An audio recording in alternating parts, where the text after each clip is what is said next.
Voilà, bonjour Monseigneur. Nous venons de célébrer la messe d'envoi, donc en mission. Voilà, quel est le sens de cette célébration?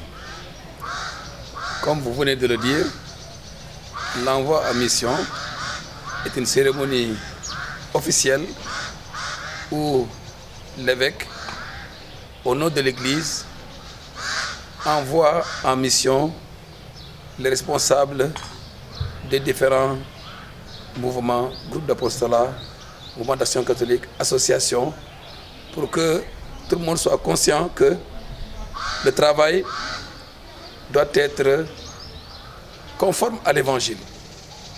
Pour que chacun sache qu'il doit apporter une contribution irremplaçable à la mission que Jésus a confiée à son Église. C'est ainsi que nous nous réjouissons que cette cérémonie d'envoi à mission ait eu lieu dans le cadre de la célébration de la mission universelle de l'Église. C'est vraiment une occasion où chaque baptisé doit prendre conscience de sa vocation, comme le pape François aime à le dire, de disciple missionnaire. Celui qui aime le Christ doit le faire aimer en témoignant de l'amour et en proclamant aussi l'évangile, puisque cela est une part essentielle dans l'évangélisation. Voilà, on voit que nous sommes dans une période très critique de la pandémie et tout ça, et l'envoi en mission, voilà, donc, de ces différents délégués intervient un peu dans cette situation-là. Donc quel serait par exemple l'apport, voilà, donc, de ces différents mouvements pendant ce temps de pandémie et au-delà? Je l'ai dit tout à l'heure, la mission a toujours lieu dans des conditions historiques précises. Nous sommes en période de pandémie. Et alors cette situation doit être prise en compte dans l'exécution du mandat missionnaire que nous avons reçu du Christ.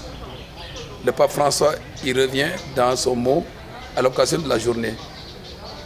Tous les mouvements sont invités à participer à la lutte contre la pandémie,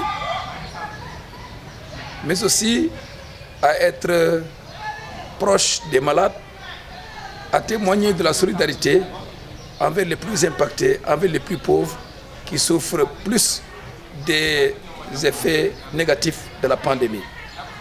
Bref, la pandémie est une orientation de la mission de l'Église aujourd'hui.